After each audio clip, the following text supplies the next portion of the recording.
Exodus chapter 12 verses 37 to 51. The Israelites walked from the city of Ramesses to the city of Succos. There were about 600,000 of them, not counting women and children.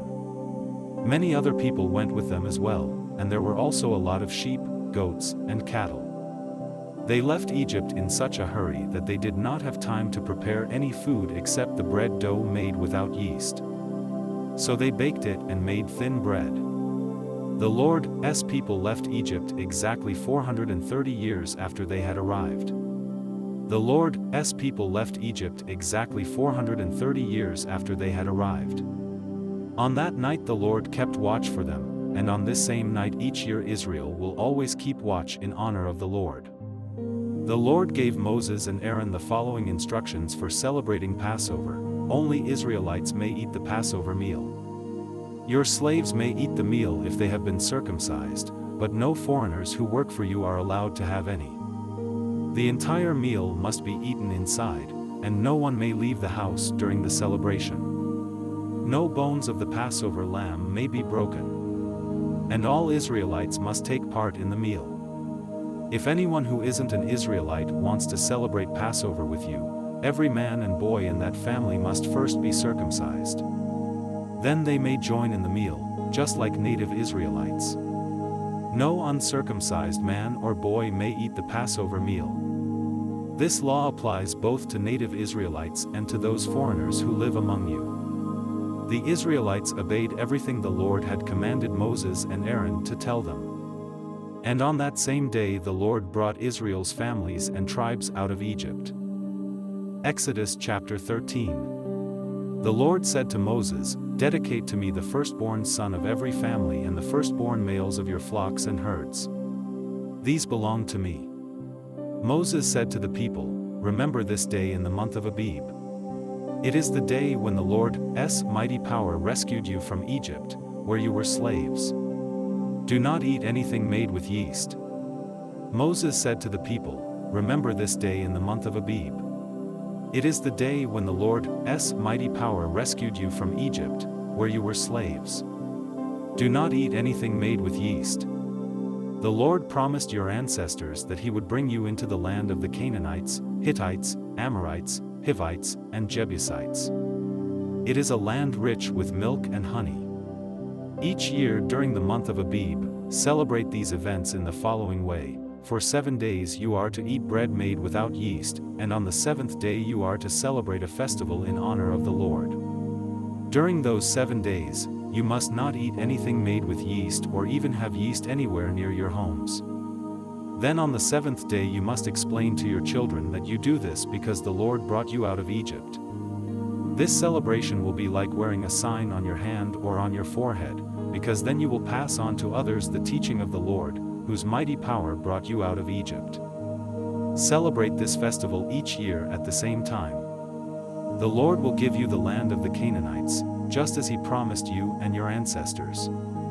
From then on, you must give him every firstborn son from your families and every firstborn male from your animals, because these belong to him. You can spare the life of a firstborn donkey by sacrificing a lamb. If you don't, you must break the donkey's neck.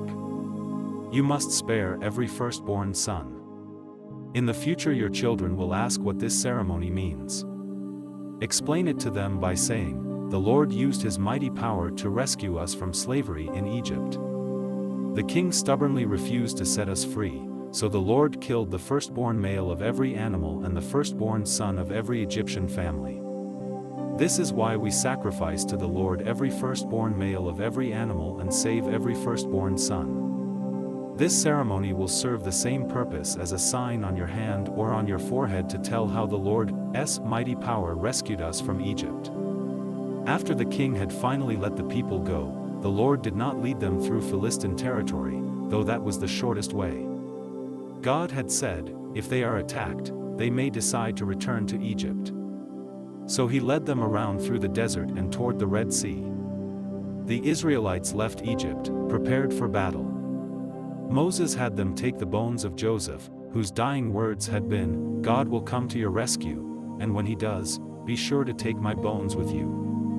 The people of Israel left Sukkot and camped at Etham at the border of Egypt near the desert. During the day the Lord went ahead of his people in a thick cloud, and during the night he went ahead of them in a flaming fire. That way the Lord could lead them at all times, whether day or night.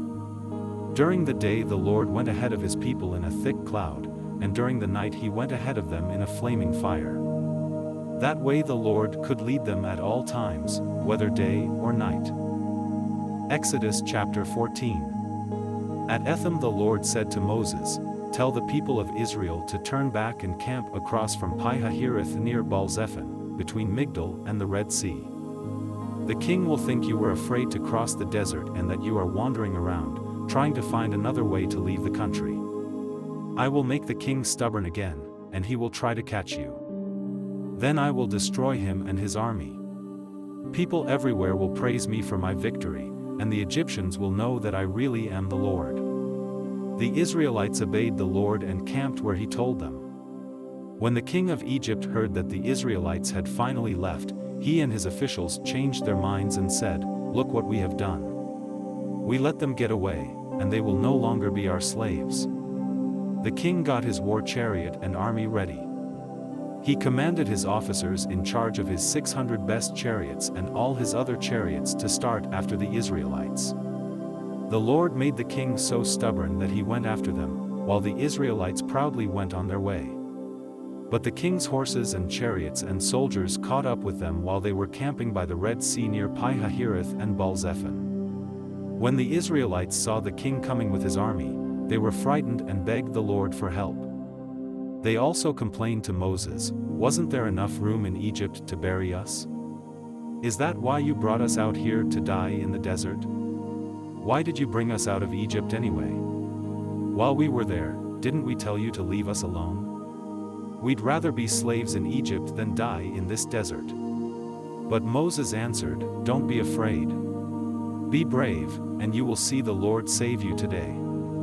These Egyptians will never bother you again. The Lord will fight for you, and you won't have to do a thing." The Lord said to Moses, "Why do you keep calling out to me for help? Tell the Israelites to move forward. Then hold your walking stick over the sea. The water will open up and make a road where they can walk through on dry ground. I will make the Egyptians so stubborn that they will go after you. Then I will be praised because of what happens to the king and his chariots and cavalry. The Egyptians will know for sure that I am the Lord." All this time God's angel had gone ahead of Israel's army, but now he moved behind them. A large cloud had also gone ahead of them, but now it moved between the Egyptians and the Israelites. The cloud gave light to the Israelites, but made it dark for the Egyptians, and during the night they could not come any closer. Moses stretched his arm over the sea, and the Lord sent a strong east wind that blew all night until there was dry land where the water had been. The sea opened up, and the Israelites walked through on dry land with a wall of water on each side. The Egyptian chariots and cavalry went after them. But before daylight the Lord looked down at the Egyptian army from the fiery cloud and made them panic. Their chariot wheels got stuck, and it was hard for them to move. So the Egyptians said to one another, "Let's leave these people alone. The Lord is on their side and is fighting against us." The Lord told Moses, "Stretch your arm toward the sea, the water will cover the Egyptians and their cavalry and chariots." Moses stretched out his arm, and at daybreak the water rushed toward the Egyptians. They tried to run away, but the Lord drowned them in the sea. The water came and covered the chariots, the cavalry, and the whole Egyptian army that had followed the Israelites into the sea. Not one of them was left alive. But the sea had made a wall of water on each side of the Israelites, so they walked through on dry land.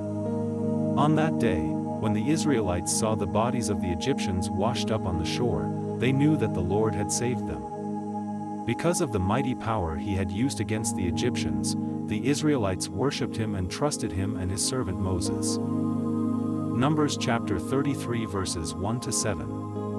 As Israel traveled from Egypt under the command of Moses and Aaron, Moses kept a list of the places they camped, just as the Lord had instructed. Here is the record of their journey. Israel left the Egyptian city of Ramesses on the 15th day of the first month.